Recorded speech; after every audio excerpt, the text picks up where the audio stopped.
very proud to say that we are starting our year with a program aligned with the commemoration of 75 years of Indian independence.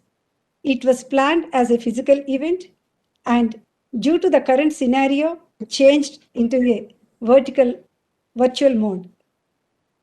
I would like to share a small presentation about my vision for this year. Before I go ahead, I would like to thank all the past chairs for their belief in me. We start the year with the statement, "Together we can." We all know that alone we are powerless, but together, chance of being heard, promote change, fight for our beliefs, and we can make things happen. I personally feel that the basic requirement to be successful in life is to have courage, to think, to imagine, or even to dream big. One has to have courage. For my personal experience, I can say that either the business decisions we have taken or the extreme marathons my husband and myself ran was out of courage and it worked for us. Courage coupled with hard work, you build capability. With these two qualities, a person will be unstoppable. I believe that when going ahead in life, one has to take people along with us, and it's very important. A compassionate you will be able to do that. Hence, my mission statement is, "Together we can with courage, capability, and compassion." This is a journey of powering through learning along with empowering the fellow humans, especially women. Vision for this year is creating sustainable livelihood through vocational training and skill development. I choose the main initiative for this year as health and wellness, which is more apt for the current situation. We have started the initiative by organizing a health walk with the slogan "Health and Fitness in a Responsible Way" with strict COVID guidelines. The perspective of year has four verticals: speaker sessions, learning modules, initiatives, and events and conclaves. For the speaker sessions, we used to have people with inspirational and motivational stories. And the learning modules comprise of interactive learning programs and workshops, which will help in personal growth, both in the business and in personality development. Then comes initiatives, the essence of empowering. Health and wellness has conclaves, health camps, and other health initiatives. Outreach programs is to create sustainable livelihood by providing vocational training and skill development, adapting few villages in a mandal where the primary objective would be focus on primary education and stress on personal hygiene and counseling. To do our bit in the present situation, we have started a COVID care cell also.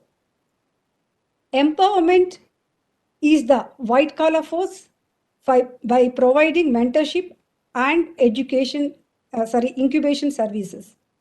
Handlooms and handicrafts is to revive certain arts and help the artisans.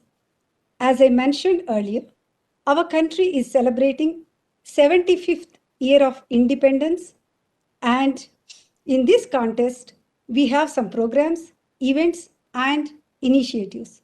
I can proudly say that today's program is the first one in the series, and I'm sure every one of us will be filled with patriotic fervor by the end of this program. Finally, this is the time to introduce my team. The core committee consists of Shubhra Maheshwari, Senior Vice Chair, Ritu Shah, Vice Chair, Radhika Usharani Manni, Immediate Past Chair, Radhika Agarwal, Honorary Secretary, Sujita Chittiala, Treasurer, Gunjan Sindhi, Joint Treasurer, and Sarika Burugu, joint treasurer. Sorry, Gunjan Sindhi is the joint secretary and Sarika Burgo is the joint treasurer. These are my EC heads and members. Due to the dearth of time, I am unable to introduce the rest of the committee. With the guidance of past chairs and with the support of my dynamic team, I am sure we will have a wonderful and eventful year ahead. I thank the Honorable Vice President once again for his graceful presence here. Thank you, Flow President Vijula Singhania, and a heartful welcome to the guest speakers. Thank you so much. And now may I request Flow President Ms. Ujjwala Singhania to deliver her address, please.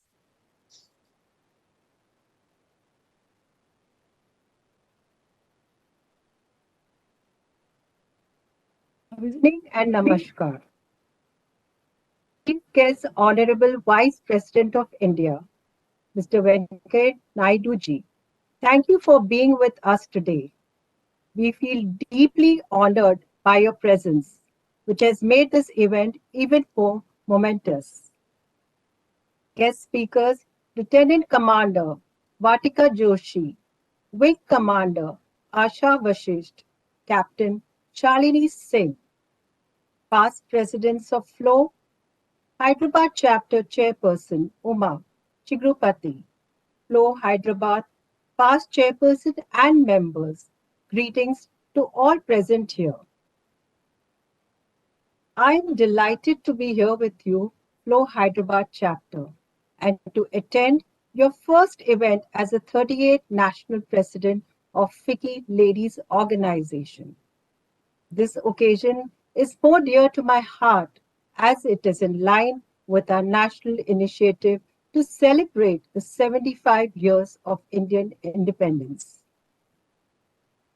Firstly, I would like to congratulate Chairperson Uma on taking charge of such a vibrant and highly energetic chapter. Through this Vande Mataram event, Uma and her team have curated an exceptionally good program to start our Azadi Ki Amrit Mahotsav celebrations. Today, we pay homage to the incredible women of India, the giants on whose shoulders we are perched and who fought so that we could enjoy our rights and liberties. The vision of FICCI Flow is in the spirit of progressing that legacy of changing lives by promoting economic empowerment and equal opportunity for women. Continuing on this thought, my vision as a President Flow is industry, trade, and innovation, where we will promote greater participation of women in India's industrial growth, especially with the Atma Nirbhar Bharat Abhiyan by the government. It is an honor for FLOW to launch its 18th chapter at Jammu, Kashmir and Ladakh next month. Sir, we need all the possible support from you and the Government of India to further the cause and promote women empowerment. Thank you to our Vice President, Mr. Naidu, and our guest speakers for being here today and making this event so special for us. Thank you. Namaste. Thank you, Ujjwala. Thank you so much. This is the time to invite our Honorable Vice President to deliver his message. For a person of his stature, does not require any introduction, but it is my privilege to say a few words about him. Sri Muppavarapu Venkaiah Naidu Garu, Vice President of India and the Chairman of the Rajya Sabha, is a great orator. He can speak 22 languages and author of several books. He served as the Minister of Housing and Urban Poverty Alleviation, Urban Development, Information and Broadcasting, Ministry of Parliamentary Affairs, and Minister of Rural Affairs. Whatever post he has taken up, he always brought a lot of dignity and importance to the seat. He has always been a people's person through his public endeavors ever since the age of 23. A person who is in who is global in spirit and Indian at heart. He always stresses on three things: that a person should never forget mother tongue, motherland, and mother's love. Let us not forget to mention authentic home cooked food also. A great proponent of Indian culture, heritage, and values. Sir, once again, I thank from bottom of my heart for being here today. Over to you, sir.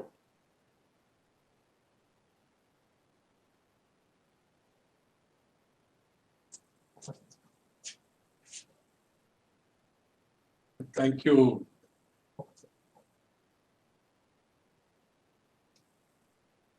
Yes, sir.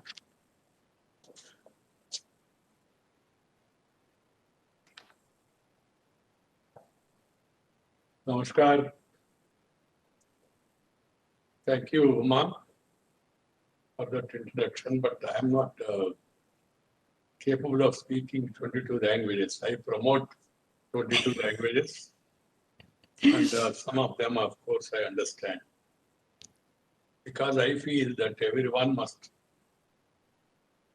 always promote, propagate, protect their mother tongue, that is our Indian languages, our place of our origin. Is Ujjwala Singhania, Mrs. Ujjwala Singhania, president of this organization. Mrs. Asha Vasist, wing commander in Air Force. Ms. Vartika Joshi, lieutenant commander, Indian Navy. Ms. Sarani Singh, retired captain, Indian Army. Srimati Indira Dutt, and the past president of the FLO Hyderabad chapter. Members of FICCI Ladies Organization Hyderabad chapter. Distinguished guests and others who are all joining this program virtually. I would have been more than happy to be physically present, meet you, greet you, talk to you, spend time along with you. You all know the reality. Because of the pandemic situation, we are not able to have a physical program.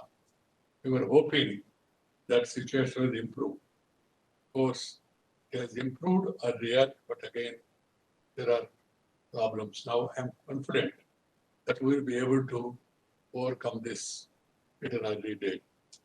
Because I always feel you cannot replace actual by virtual. Virtual is virtual, actual is actual. So as of now, this virtual has become an actual situation. But whatever it is, it gives me great pleasure to address you today through the virtual mode at this event organized by the FICCI Ladies Organization. What do you call it as FLO, Hyderabad chapter. It is heartening to note that FLO has taken inspiration from Prime Minister Narendra Bhai Modi's initiative to commemorate the 75th anniversary of our independence, Azadi Ka Amrita Mahotsav. I am pleased to learn that FLO, the women's wing of the Federation of Indian Chamber of Commerce and Industry, represents over 8,000 women entrepreneurs and professionals and has been promoting entrepreneurship and professional excellence among women through a host of capacity building programs. I would like to take this opportunity to commend the FLO for their exceptional efforts.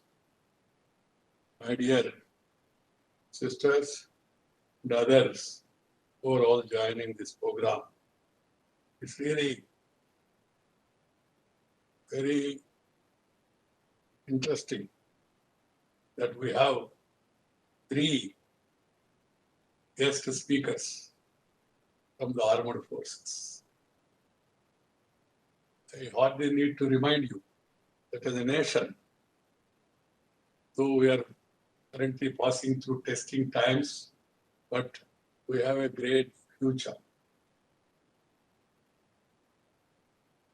Though we are trying to fight this, and we continue to vaccinate millions of people in a massive nationwide drive, I'm certain that we will tide over this difficult phase and emerge strongly. Women have been in the front line of the battle against COVID-19, working tirelessly with the selfless dedication. Be the doctors, nurses, paramedical staff, sanitary workers, ASHA workers, or police women, to name a few categories. I would like to acknowledge the presence of 3 exceptional women from the armed forces among us today. Lieutenant Commander Vatika Doshi of the Indian Navy, Captain Shalini Singh, a proud Indian Army veteran, and Wing Commander Asa Vashist of the Indian Air Force. They serve as a role model. They are an inspiration to young girls around the country. I take pride in saluting them. I don't hesitate because they are doing a great job. These women are no exceptions. Since time immemorial, India has produced powerful women who have gone down in the annals of history as heroes of their time. From Rani Jhansi Bhai to Savitri Bhai Phule to Janaki Ammal, many committed women leaders built the foundation for modern India. They continue to empower future generations of women. My dear friends, from being shunted and limited to the margins of economy, women everywhere are finding their rightful place today, the center stage of our socio-economic life, in workplaces, even politics and education. They need to be further encouraged. The inherent benefits of having substantial female representation in industry are becoming increasingly evident to business too, as they reach out to harness women unexplored potential in our country. Companies today have a deeper insight into the long-term benefits of an inclusive work culture. We must identify the issues that are stopping our women in realizing their full potential as growth leaders and empowering our economy forward. Only by deconstructing what is hindering women at our workplaces, we'll be able to empower them. We can gain a better understanding by studying this problem from the presence of 3 R's: representation, remuneration, and roles. Speaking of representation, we often gloss over the fact that we have an important demographic dividend we can unlock. Our female labor force participation rate in the PR is around 20% and has not kept pace with our accelerating economy over the years. The pandemic has further deepened employment inequalities between genders. We need to work on this. I call upon the industry to draw the best out of this huge talent pool. Women-led industrial workforce can drive growth at a rapid pace. It is therefore important that we unlock our gender dividend. Unlock. Remuneration remains a pertinent issue for the woman in the workplace. Equal pay for equal work continues to be a basic demand that is still unfulfilled even in the most developed countries and in the highest strata of the corporate world. The Economic Forum's Global Gender Gap Report 2020 refers to a pay disparity of around 15% even in advanced economies and points out that no country has achieved gender parity wages yet. India needs to lead the way in this regard. Thirdly, we need to correct the issue of roles played by women at work if we want them to be our growth leaders. It is well known that women are underrepresented in the formal sector compared to the informal sector. Even in the formal sector, the issue of breaking barriers does not stop at the lowest ranks. The glass ceiling stretches to the very top. Women CEOs and board members are few, far between even in the Fortune 500 companies. There are just about 35 women CEOs. It is heartening to see many successful women entrepreneurs and professionals in this forum, which in itself is an important marker of women's empowerment. Friends, India has also shown the way to the developed world by bringing the Maternity Benefits Act in 2017. Significantly, this progressive legislation increased the paid maternity leave from 12 weeks to 26 weeks and has helped mitigate the gender pay gap that is found in working women who go through motherhood and child care. Another key point worth mentioning is that women today, more than ever before, have gone against the grain of male-dominated societies and cultures. Year after year, confident, courageous, intelligent, and heroic women from all over the country makes a mark with their accomplishments in diverse fields. I often point out that in any convocation ceremony I attend, I find more girl medalists than boys. This is indeed a welcome trend. Even in medical, engineering, agriculture, whatever course it is, when I go there for convocation and award degrees, they normally prefer me to give medals and state first rank holders because of time constraint. But I find 65 to 70% are girls, women. It's a very positive and heartening trend. As per the report on Women in Business 2021 by Grant Thornton, India ranks third in the world for women working in senior management positions. The same report states that the percentage of women in senior management for India stood at 39% against the global average of 31%, which signals the changing outlook of Indian business towards working women.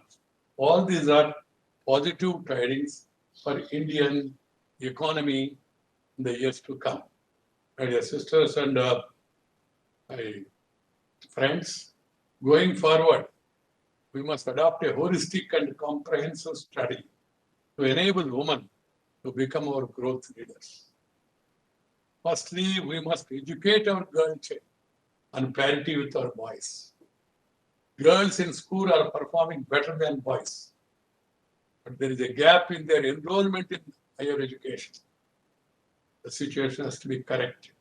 The pandemic has also had a disproportionate impact on girl child's education. We need to correct these disparities in a mission mode.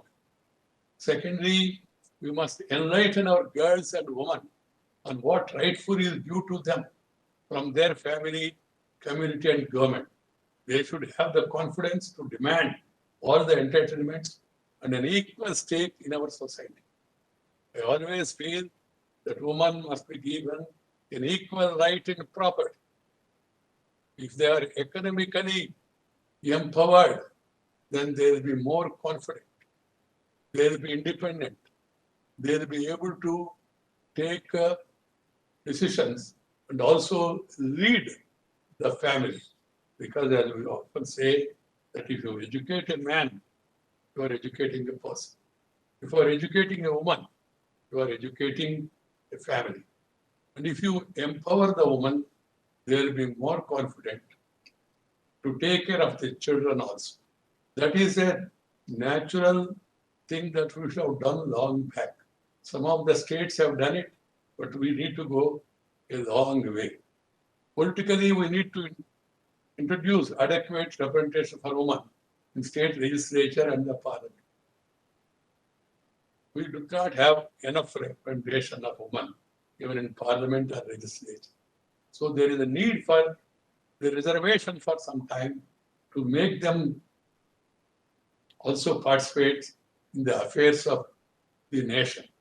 Socially, we need to ensure that women do not face any kind of harassment or discrimination, and a stringent action should be taken against those committing atrocities against women. Together, educate, enlighten, and empower. This should be the mantra for us to let women lead our country to its rightful place.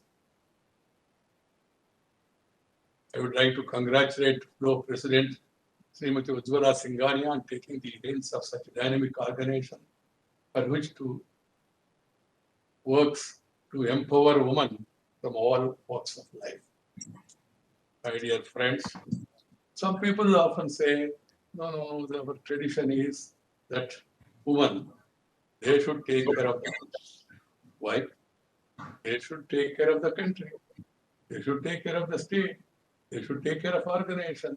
They are also equally capable. If you provide them an opportunity, they will prove second to none. This has been proved by experience so far in every field. We have excellent speakers in parliament. We have excellent administrators also. Even our mythology, our Puranas, I often say, to impress upon some people who wrongly argue that our society is entirely different at all. It's not the case. Maitreyi, Gargeyi, they were there in the forefront, even in the Vedic period, to give pravachan to the people. In this country, women were always given importance.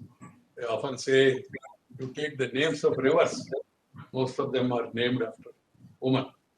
Even take the gods also. Goddesses, Saraswati takes care of education.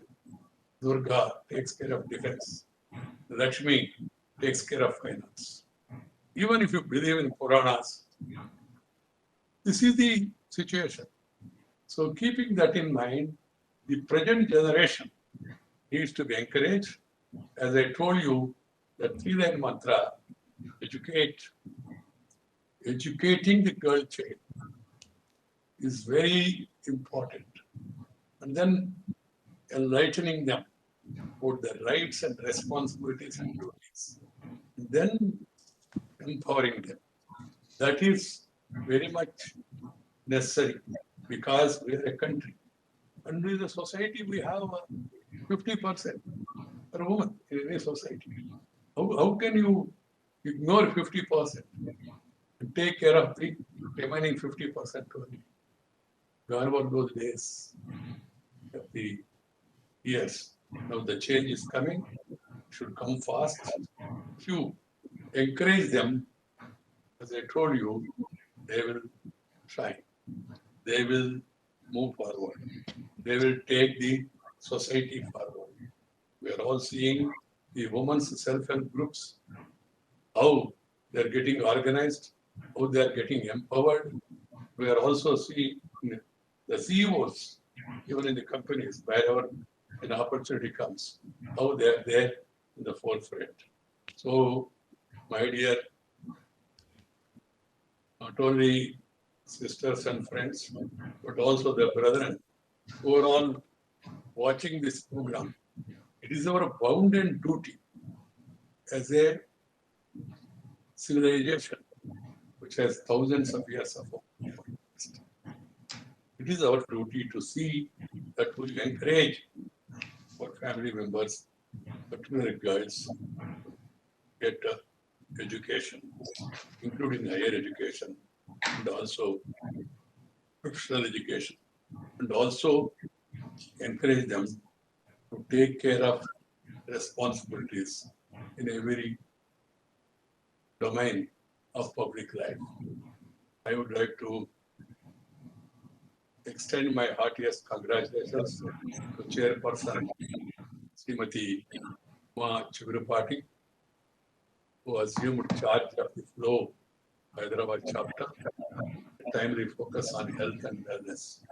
Uma, you have energy, you have experience, you have expertise also.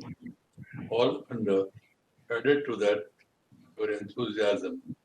Sure, you'll be able to take this organization forward and then stand as an inspiration to others who are all working as your teammates. God bless you. God bless all the team members. Thank you very much. Namaskar. Jai Hind. Thank you very much, sir. Your inspiring words, the three mantra, educate, enlighten, and empower girls. You are always a big proponent of women equality. Very encouraging, sir. Thank you so much once again. Over to you, Radhika. Yes. We would like to announce virtual felicitation of our guests with mementos handmade in Bidri craft, one of the handicrafts which we are promoting as our initiative. Virtual felicitation of Honorable Vice President Shri M. Venkaiah Naidu ji by President Flo Ujjwala Singhania ji and Chapter Chairperson Uma Chigurupati. Presentation of memento.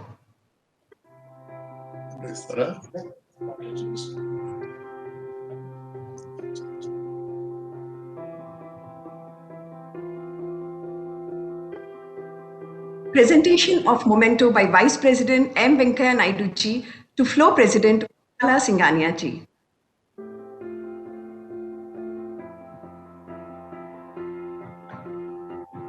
And presentation of memento by Vice President M. Venkaiah Naidu ji to our guest speakers, Lieutenant Commander Vartika Joshi from Navy, Captain Shalin Singh from Army, and Wing Commander Asha Vashish from Air Force. For all the good works that our guests have been doing, we would like to express our gratitude to them. And on behalf of them, we are glad to make a small donation of vaccinating 5 people. Thank you so much, Honorable Vice President M. Venkaiah Naidu ji, for joining us today and sharing your thoughts on the current situation and saying such encouraging words for women empowerment. Thank you very much.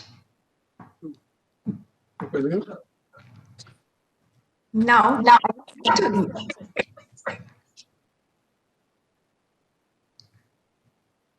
I would like to invite Social Media Head Ananda for introduction of Wing Commander Asha Vashish.